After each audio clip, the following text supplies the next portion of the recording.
दोस्तों, आज की इस वीडियो में हम बात करने वाले हैं भोजपुरी फिल्म दोस्ताना के बारे में।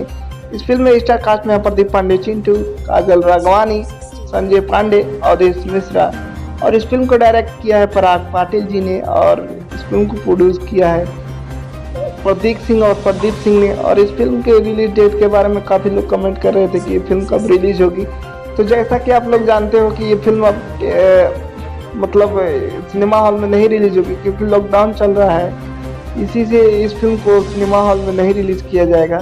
इस फिल्म को भोजपुरी सिनेमा टीवी पे रिलीज किया जाएगा 15 अगस्त के शुभ अवसर पे।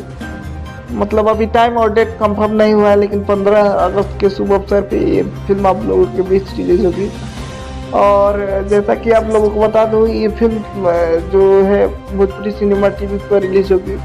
तो आप लोगों को दोस्ताना फिल्म का रिलीज डेट कैसा लगा और न्यूज़ कैसा लगा कमेंट करके बताइए। और हमारे चैनल पे नए हैं तो चैनल को सब्सक्राइब कीजिए। भोजपुरी